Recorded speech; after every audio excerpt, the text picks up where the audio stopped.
You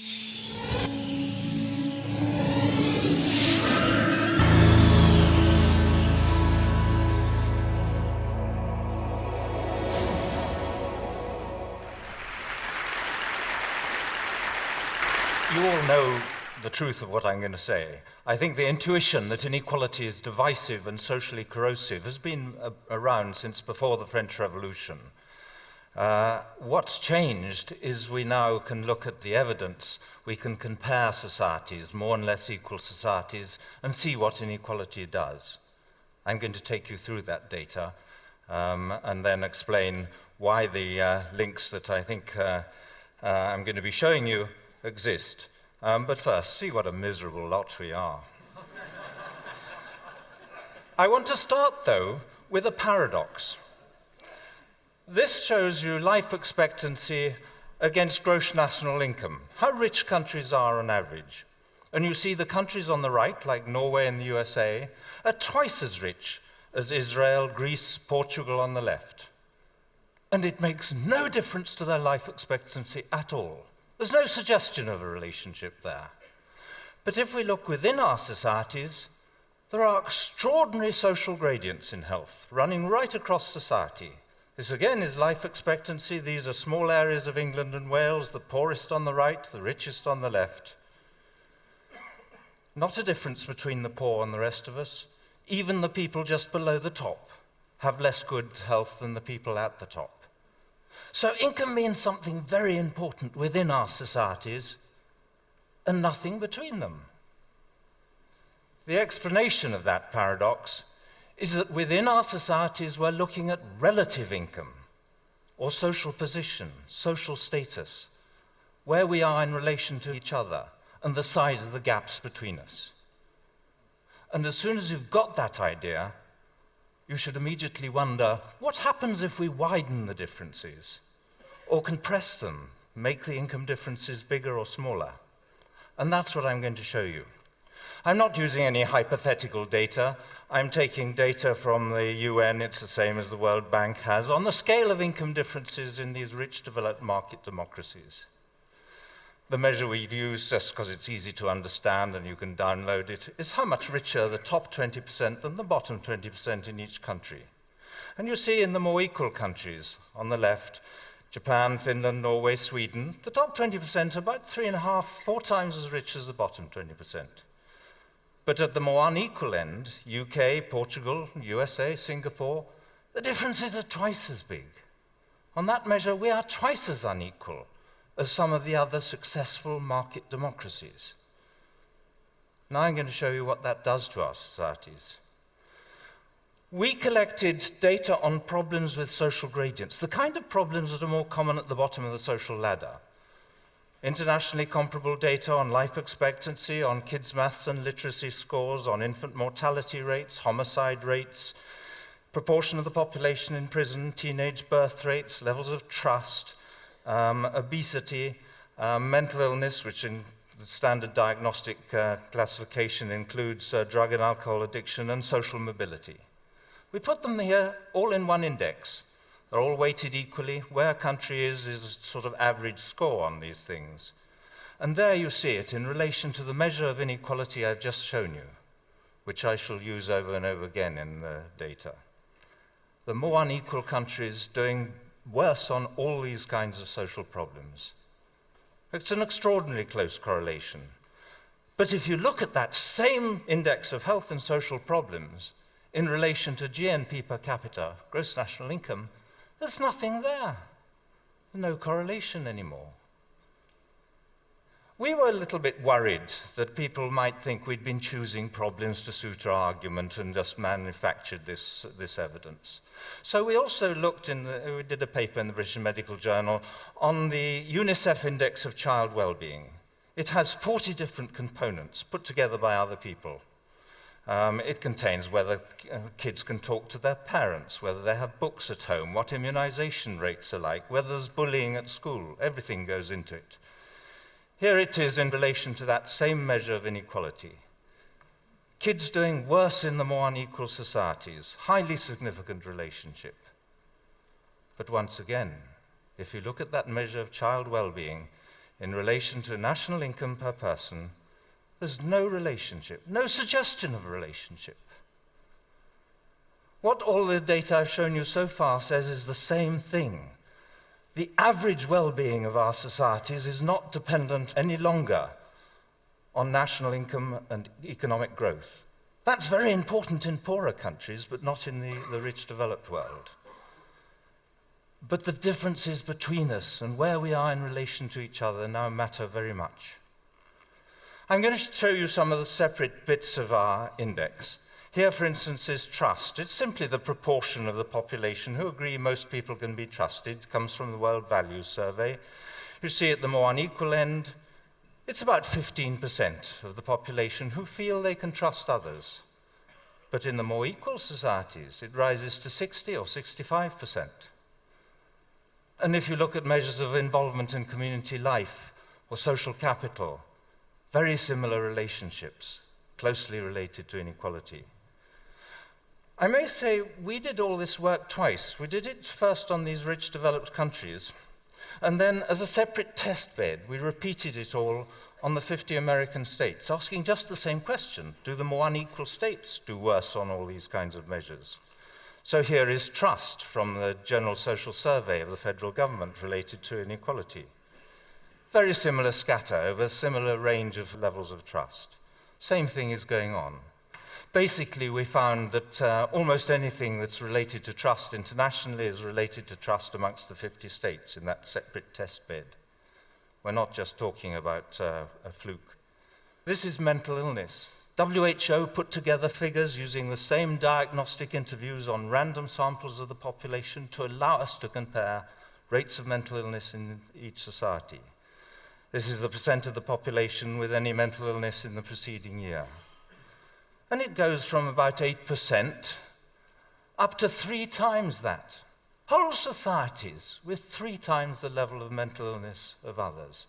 And again, closely related to inequality. This is violence. These red dots are American states and the blue triangles are Canadian provinces. But look at the scale of the differences. It goes from 15 homicides per million up to 150. This is the proportion of the population in prison. There's about a 10-fold difference there, log scale up the side, but it goes from about 40 to 400 people in prison. That relationship is not mainly driven by more crime. In some places that's part of it. But most of it is about more punitive sentencing, harsher sentencing. And the more unequal societies are more likely also to retain the death penalty. Here we have children dropping out of high school. Again, quite big differences, extraordinarily damaging if you're talking about using the talents of the population. This is social mobility. It's actually a measure of mobility based on income. Basically, it's asking, do rich fathers have rich sons and poor fathers have poor sons? Or is there no relationship between the two? And at the more unequal end, father's income is much more important. In the UK, USA, and in countries, the Scandinavian countries, father's income is much less important. There's more social mobility. And as we like to say, and I know there are a lot of Americans in the audience here, if Americans want to live the American dream, they should go to Denmark.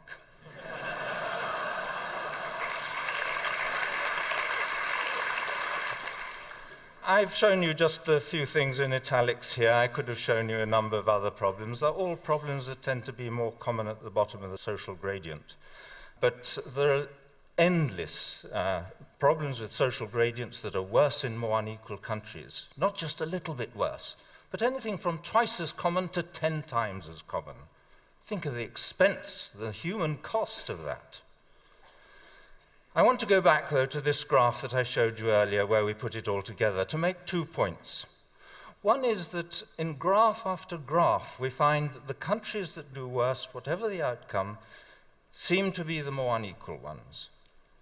And the ones that do well seem to be the Nordic countries and Japan.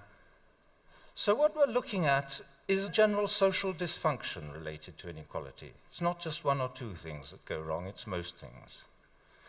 The other really important point I want to make on this graph is that if you look at the bottom, Sweden and Japan, they're very different countries in all sorts of ways. The position of women, how closely they keep to the nuclear family. They're at opposite ends of the poles in terms of the rich developed world. But another really important difference is how they get their greater equality. Sweden has huge differences in earnings, and it narrows the gap through taxation, generous welfare states, generous benefits, and so on. Japan is rather different, though. It starts off with much smaller differences in earnings before tax. It has lower taxes. It has a smaller welfare state. And in our analysis of the American states, we find rather the same contrast. There are some states that do well through redistribution, some states that do well because they have smaller income differences before tax. So we conclude that it doesn't much matter how you get your greater equality as long as you get there somehow. I'm not talking about perfect equality, I'm talking about what exists in rich, developed market democracies. Another really surprising part of this picture is that it's not just the poor who are affected by inequality. There seems to be some truth in John Donne's "No Man is an Island." In a number of studies, it's possible to compare how people do in more and less equal countries at each level in the social hierarchy. This is just one example. It's infant mortality. Some Swedes very kindly classified a lot of their infant deaths according to the British Registrar General's socioeconomic classification. And so it's anachronistically a classification by father's occupation, so single parents go on their own. But then the low, where it says low social class, that's unskilled manual occupations. It goes through towards the skilled manual occupations in the middle, then the junior non-manual, going up the high to the professional occupations, doctors, lawyers, directors of larger companies. You see there that Sweden does better than Britain all the way across the social hierarchy. The biggest difference is at the bottom of society, but even at the top, there seems to be a small benefit to being in a more equal society. We show that on about 5 different sets of data covering educational outcomes and health in the United States and internationally. And that seems to be the general picture, that greater equality makes most difference at the bottom, but has some benefit even at the top. But I should say a few words about what's going on. I think I'm looking and talking about the psychosocial effects of inequality, more to do with feelings of superiority and inferiority, of being valued and devalued, respected and disrespected. And of course, those feelings of the status competition that comes out of that drives the consumerism in our society. It also leads to status insecurity. We worry more about how we're judged and seen by others, whether we're regarded as attractive, clever, all that kind of thing. The social evaluative judgments increase, the fear of those social evaluative judgments. Interestingly, some parallel work going on in social psychology. Some people reviewed 208 different studies in which volunteers had been invited into a psychological laboratory and had their stress hormones, their responses to doing stressful tasks measured. And in the review, what they were interested in seeing is what kind of stressors most reliably raise levels of cortisol, the central stress hormone. And the conclusion was it was tasks that included social evaluative threats to self-esteem or social status in which others can negatively judge your performance. Those kind of stressors have a very particular effect on the physiology of stress. Now, we have been criticized. Of course, there are people who dislike this stuff and people who find it very surprising. I should tell you, though, that when people criticize us for picking and choosing data, we never pick and choose data. We have an absolute rule that if our data source has data for one of the countries we're looking at, it goes into the analysis. Our data source decides whether it's reliable data. We don't. Otherwise, that would introduce bias. What about other countries? There are 200 studies of health in relation to income inequality. in the academic peer-reviewed journals. This isn't confined to these countries here, providing a very simple demonstration of the same countries, the same measure of inequality, one problem after another. Why don't we control for other factors? Well, we've shown you that GNP per capita doesn't make any difference. And of course, others using more sophisticated methods in the literature have controlled for poverty and education and so on. What about causality? Correlation in itself doesn't prove causality. We spend a good bit of time, and indeed people know the causal links quite well in some of these outcomes. The big change in our understanding of drivers of health in the rich developed world is how important chronic stress from social sources is, affecting the immune system, the cardiovascular system. Or, for instance, the reason why violence becomes more common in more unequal societies is because people are sensitive to being looked down on. I should say that to deal with this, we've got to deal with the post-tax things and the pre-tax things. We've got to constrain income, the bonus culture, incomes at the top. I think we must make bosses accountable to their employees in any way we can. I think the take-home message, though, is that we can improve the real quality of human life by reducing the differences in incomes between us. Suddenly we have a handle on the psychosocial well-being of whole societies, and that's exciting. Thank you.